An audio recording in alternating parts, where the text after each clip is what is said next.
रूस को तगड़ा झटका लगा है। ईरान ने यूक्रेन का समर्थन कर दिया है। ईरान के विदेश मंत्री ने बहुत बड़ी बात बोल दी है। ईरान के विदेश मंत्री ने बयान में बोला है कि यूक्रेन को पूरा अधिकार है अपने क्षेत्र का बचाव करने का। यूक्रेन को पूरा अधिकार है अपने इलाकों को आजाद कराने का और अपने बचाव में कदम उठाने का। दोस्तों, ईरान के विदेश मंत्री ने कहा है कि ईरान सिर्फ यूक्रेन नहीं, दुनिया भर के हर देश की अखंडता पर उनका साथ देता है और नहीं चाहता कि कोई देश टूटे और किसी देश के साथ ऐसा हो। और ईरान चाहता है कि हर लड़ाई का, दंगे का, फसाद का, जंग का हल बैठकर बातचीत के जरिए निकले। रूस के लिए ये एक बड़ा झटका माना जा रहा है। वहीं भारत ने भी रशिया को बड़ा झटका दिया है। जब क्रीमिया पर यूक्रेन ने बड़ा हमला किया तो रशिया ने सारी डील्स, जो ग्रेन डील थी, यूक्रेन के अनाज को विदेशों तक जाने की जो छूट और जो जाने का रास्ता रशिया ने खोला था, वो बंद कर दिया। इस पर तमाम दुनिया वाले रूस के खिलाफ हो गए। भारत भी इस मुद्दे पर रूस के खिलाफ हो गया और कहा कि रूस का यह कदम सरासर गलत है। यूक्रेन से निकला हुआ अनाज पूरी दुनिया के लिए जरूरी है। आयरलैंड खुद यूक्रेन को हथियार दे रहा है और अमेरिका और यूक्रेन का साथी है। अब यूक्रेन ने एक ईरानी ड्रोन को रूस के द्वारा जो छोड़ा गया था, मार कर गिराया। तो उस ड्रोन के अंदर, ईरानी ड्रोन के अंदर मेड इन आयरलैंड का एक हार्डवेयर मिला है। तस्वीर देखिए, लिखा हुआ है इस पर मेड इन आयरलैंड। तो अब समझ में आ रहा है कि ईरान कितना बड़ा खिलाड़ी है। पता ही नहीं चल पा रहा है कि आखिरकार दुनिया के बड़े बड़े देशों के हार्डवेयर ईरान के हथियारों में कैसे मिल रहे हैं। उधर आयरलैंड के प्रेसिडेंट ज़ेलेंस्की से मिलने खुद यूक्रेन पहुंचे थे। आपके सामने तस्वीर।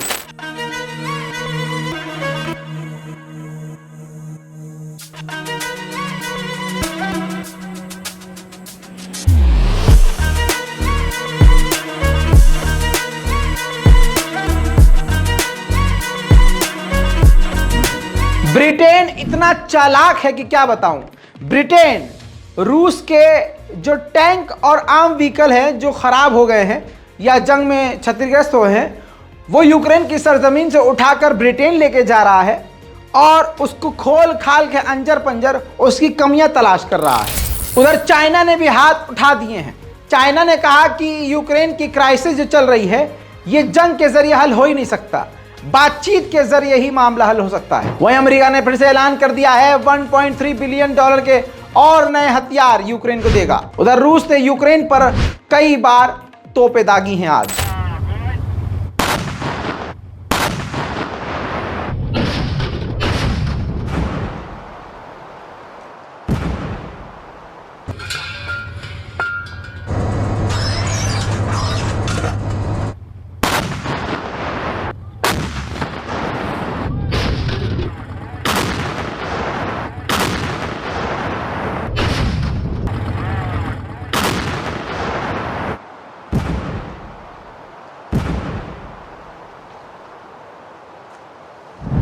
रशिया ने अपने सैनिकों के हालात बुरे देखते हुए, जो रूस के सैनिकों की रिटायरमेंट एज थी 65 साल थी, 65 साल में सैनिक रिटायर होता था, अब 5 साल की और उसकी जो टाइमिंग है रिटायरमेंट की बढ़ा दी है। यानी अब 70 साल तक रूस के सैनिक सेना में रहेंगे और 70 साल बाद ही रिटायर होंगे। ओसा एयरबेस यूक्रेन का रशिया ने ढूंढकर उस पूरे एयरबेस को उड़ा दिया है। खौफनाक तस्वीरें।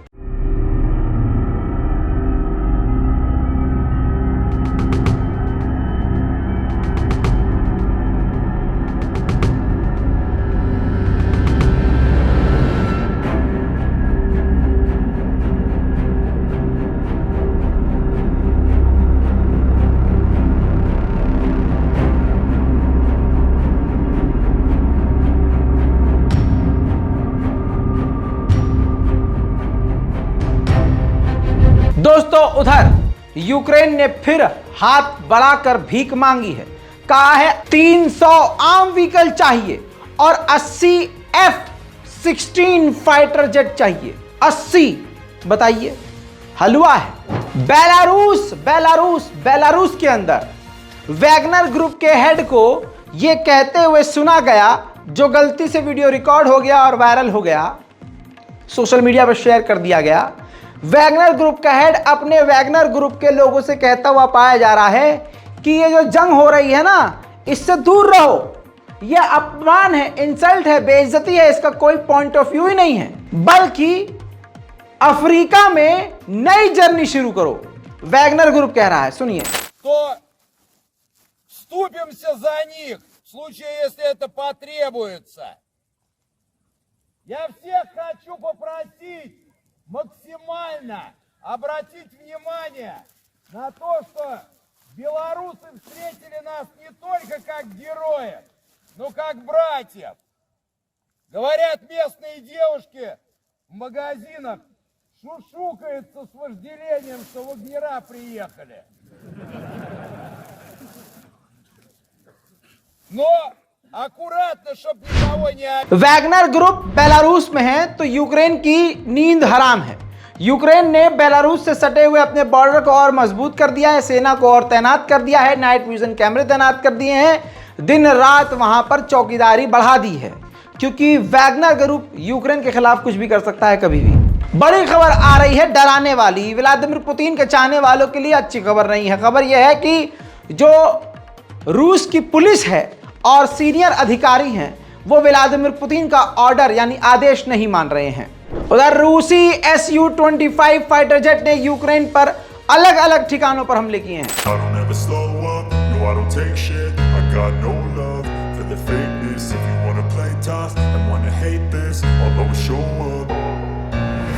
ever slow up, no I don't take shit, I got no love for the fakeness. If you wanna play tough and wanna hate this, I'll always show up and make a statement. I don't ever slow up, no I don't take shit, I got no love for the fakeness. If you wanna play tough and wanna hate this, I'll always show up. उधर दोस्तों Donald Trump ने बड़ा बयान दिया। Donald Trump ने कहा कि अगर मैं जीत गया और अमेरिका का राष्ट्रपति बना तो मैं एक ही दिन में जंग खत्म करवा दूंगा यूक्रेन और रूस की।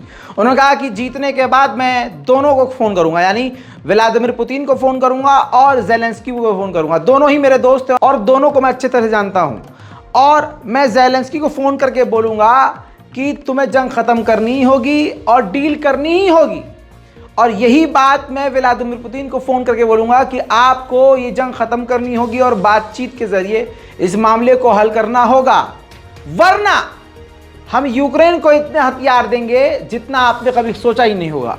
दोनों के पास ऑप्शन नहीं बचेगा और ये जंग खत्म हो जाएगी। ससुरे ने अपनी तारीफ के चक्कर में पूरा प्लान ही बता दिया है। मुझे लग रहा है कि बाइडेन ये खुद इस्तेमाल न कर ले।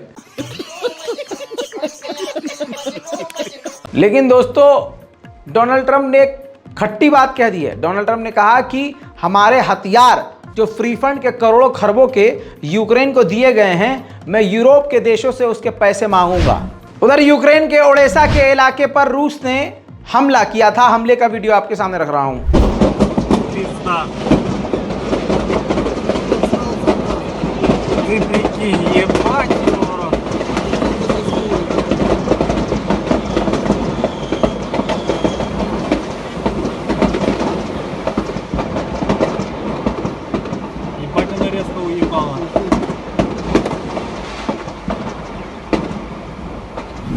यूक्रेन के निशाने पर क्रीमिया है। क्रीमिया में यूक्रेन के हमले के बाद आग लग गई, जिससे 2000 लोगों को एक जगह से दूसरी जगह रूस को शिफ्ट करना पड़ा और आग काफी खतरनाक तरीके से क्रीमिया में फैल गई।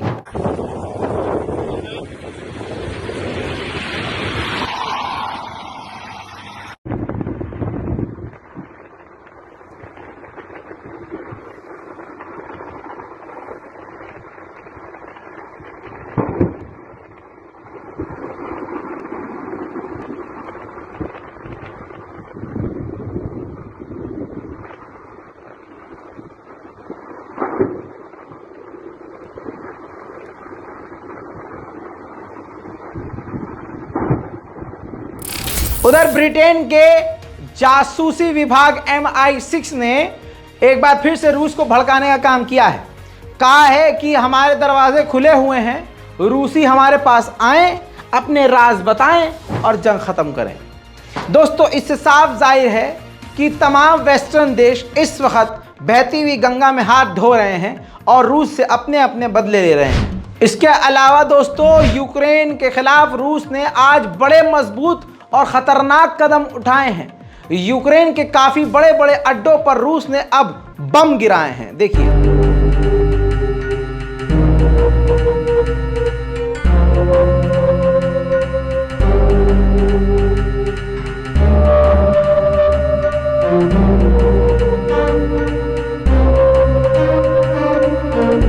अब अमेरिका के अखबार वॉल स्ट्रीट जर्नल ने लिखा है कि वेस्ट के देश काफी शौक हैं, परेशान हैं कि यूक्रेन को हद से ज्यादा नुकसान हो रहा है।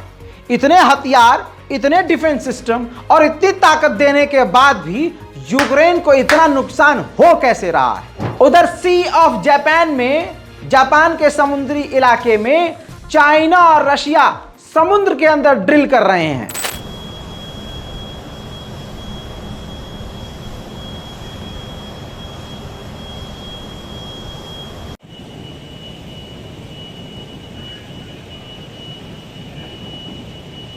Бесходовой усилит радиолокационное наблюдение за надводной и воздушной обстановкой.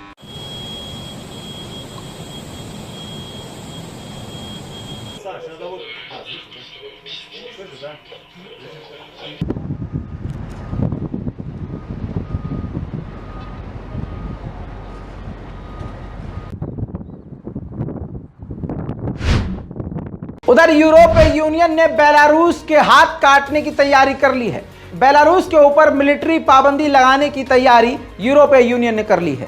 कल ओडेसा के इलाके पर रूस ने बड़ा हमला किया तो यूक्रेन ने बताया कि ओडेसा के इलाके में 60,000 टन गेहूं, अनाज बेकार कर दिया रशिया ने हमला करके। उधर दोस्तों ये देखिए, मैरिंका के इलाके में रूस ने कई सारे यूक्रेनी सैनिकों को गिरफ्तार कर लिया है।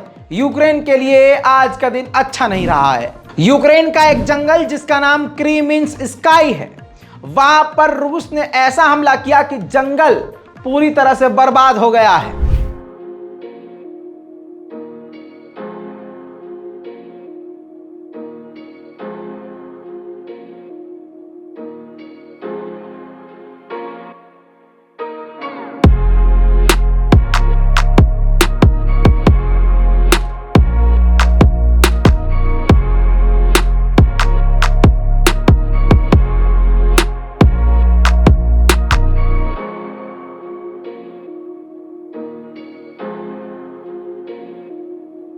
उधर रशिया ने साफ कह दिया है कि अमेरिका से तो हम यूक्रेन के मुद्दे पर और यूक्रेन को लेकर कोई बात ही नहीं कर रहे।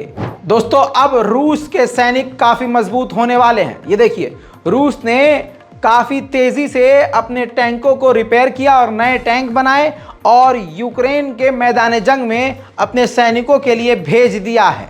दोस्तों, जैसे कई सारे देश यूक्रेन के साथ हैं और ऐसे में कई सारे देश यूक्रेन के खिलाफ भी हैं, जैसे Bulgaria, Hungary, Poland, Romania, Slovakia. इन तमाम देशों ने एक एप्लीकेशन साइन किया है, एक एग्रीमेंट साइन किया है कि यूक्रेन से हम अनाज नहीं लेंगे और इन पर पाबंदी, यूक्रेन के अनाजों पर पाबंदी हम बढ़ाएंगे। उधर रशिया ने यूक्रेन पर और यूक्रेन के कई इलाकों पर सुसाइड ड्रोन से हमला किया है।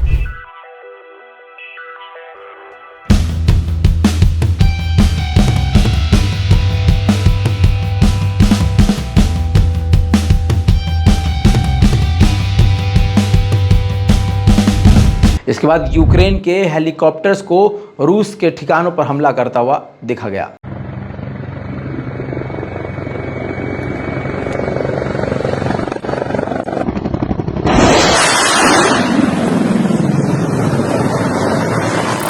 देर रात को यूक्रेन ने रशिया के इलाकों पर मिसाइलें भी दागी हैं।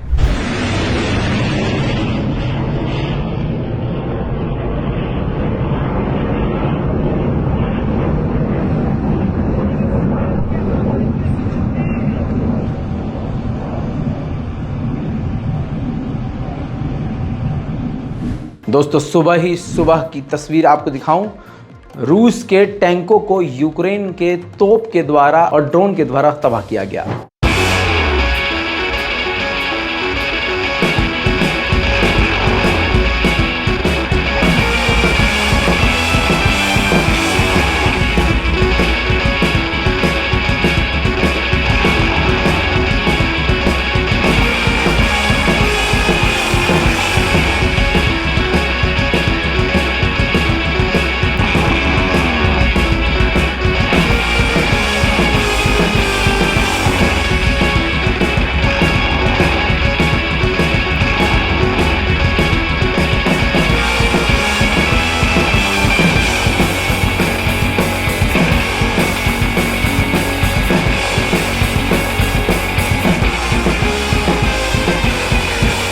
रूस और यूक्रेन के वॉर अपडेट में आज और अभी के लिए इतना ही। चैनल को सब्सक्राइब कीजिए, वीडियो को लाइक कीजिए। मैं हूं रज़ा और आप देख रहे हैं रज़ा ग्राफी। जय हिंद।